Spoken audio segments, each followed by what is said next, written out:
How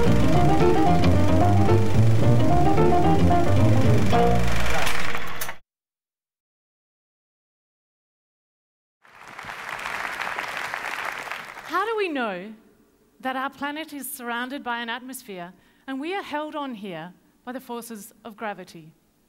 Well, nature gives us a few clues.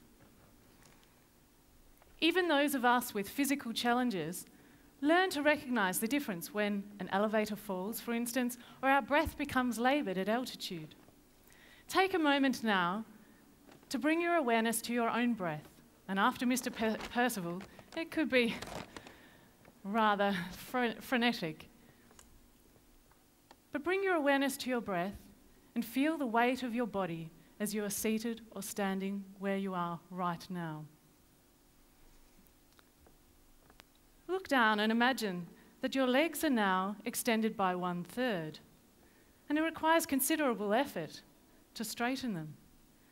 Your arms, instead of falling by their sides, are rising up to your midline. Even looking down to witness these phenomena, you notice that your neck is extended beyond its natural reach, and if you were to raise it to where it felt natural, you would in fact find that your gaze would be cast upwards, your spine lengthened, and your jaw dropped.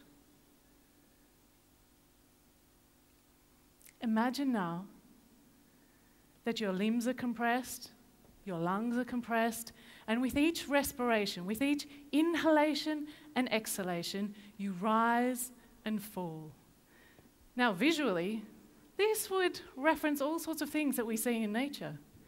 But audibly, it sounds like something from a distant galaxy far, far away. I'm talking about the Darth Vader syndrome. Yes, in your mind's eye, you have become a diver, an underwater explorer, and an avatar of the sea. Take a moment now to imagine what it would be like, what it would feel like, how you would move, what you would do and what you would explore, how you would communicate and express yourself. Imagine the sights and sounds, the colours, the sensations against your body. Ask yourself, what would you do and who would you become? I'm in the business of creating new media underwater.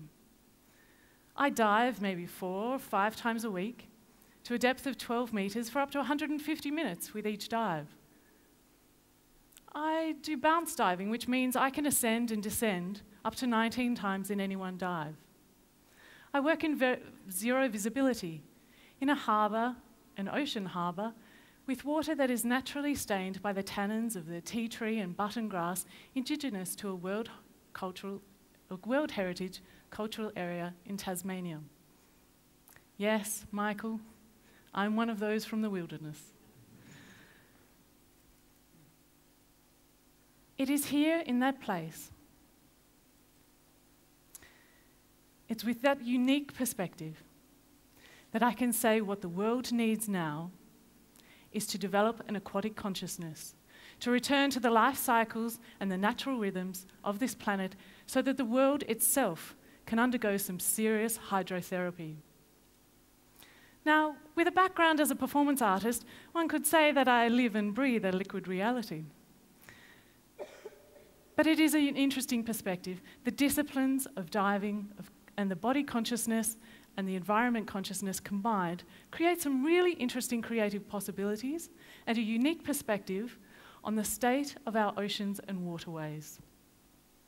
Also, the audience and human response to those aspects. I have a wish, and that is to develop virtual and real studio technologies and choreographies for artists to lead advanced human exploration underwater as one part of a survival strategy for our species. It's a bold statement, and this is something that began with my research into the field of aquabatics as a PhD student. Aquabatics is at the nexus of contemporary performance and commercial diving.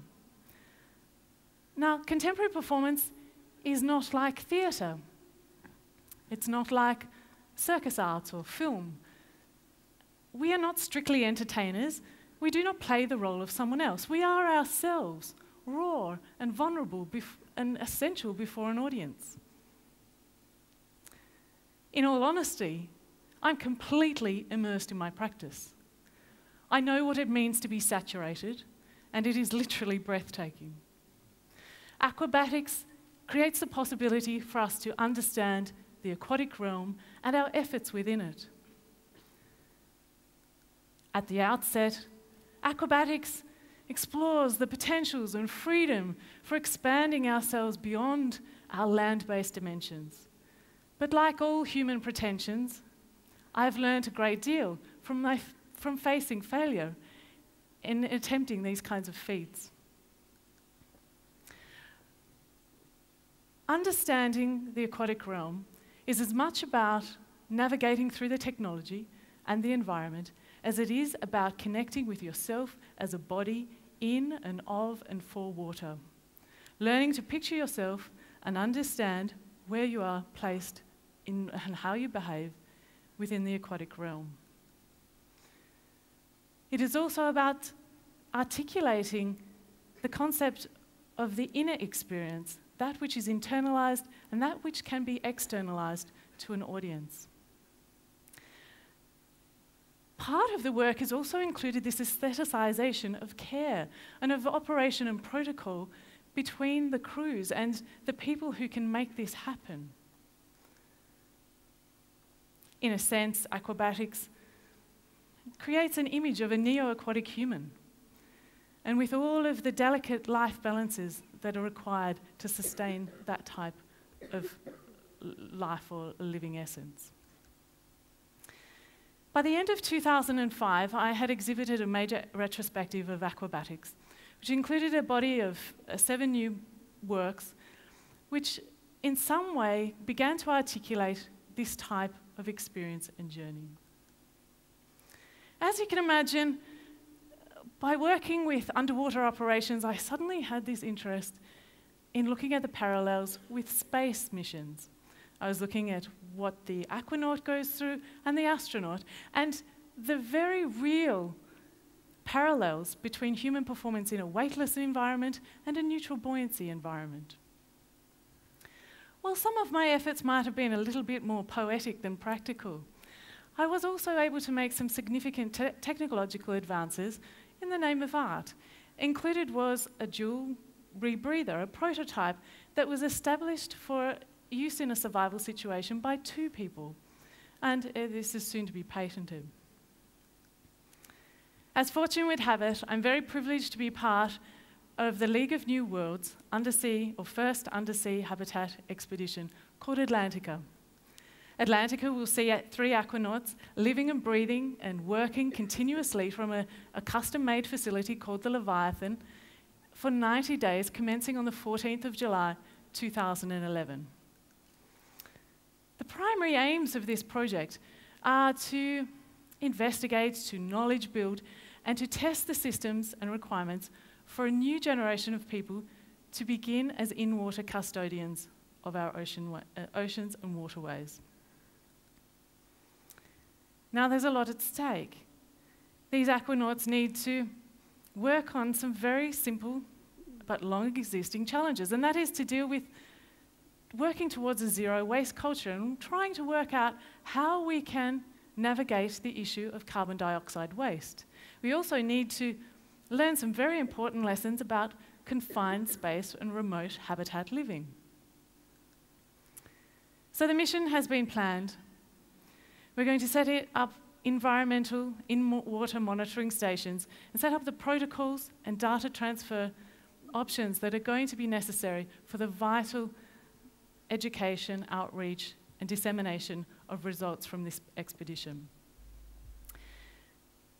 The location has been decided. It's more or less a region that has been identified and approved at the moment called Polaris B of Florida Keys in the United States waters. Construction has commenced on the Leviathan habitat, but also on the support vessels that are going to be required for that, including a Dan Scott Taylor submarine, which will be used in water, and various surface vessels that will be supporting the expedition. This is an an international crew. I'm very privileged to be a part of one of the most experienced underwater crews that have ever been combined for an undersea habitat mission. There were 8 countries that are being represented, and it's also an incredibly dynamic and interdisciplinary team with a focus, well, a strong contingency of artistic creators, which I'm very pleased to be a part of. So in my mind, I can imagine with this kind of calibre of crew, this type of collaboration resulting in something like Big Brother crossed with Discovery and So You Think You Can Dance underwater. It's going to be beautiful. I don't know how many people can say that they wet themselves every day at work. But I do, and I enjoy it and love it. And this is an incredible opportunity to make use of this underwater studio potential. And I personally will be looking at the choreographic potentials of this and working with the crews through the use of, or the creative use of technology, of entertainment, and design. Sound familiar? And with a particular emphasis on conducting important and vital communications and outreach. In fact, we're setting 50% of our on-air live time to linking up with those objectives.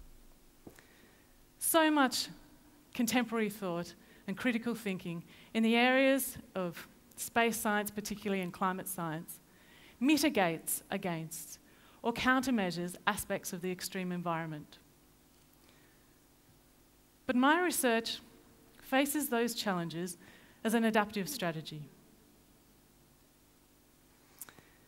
We should not forget that we're an adaptive species, and our planet is always changing, arguably at a rate far accelerated by our recent intervention.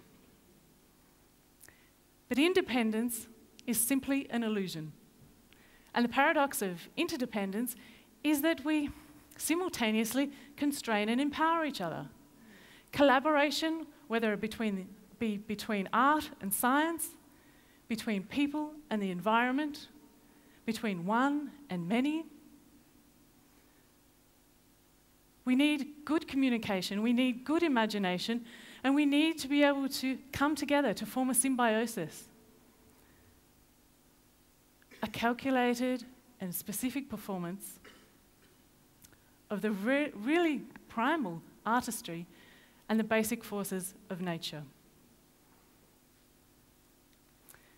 Adaptation begins with understanding the human behavioural changes, physiological and psychological, and the effects on human expression. With its foundation in philosophical investigation, art is critical to that process.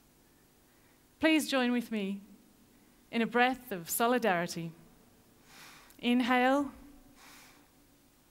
and exhale and spread the word. Thank you.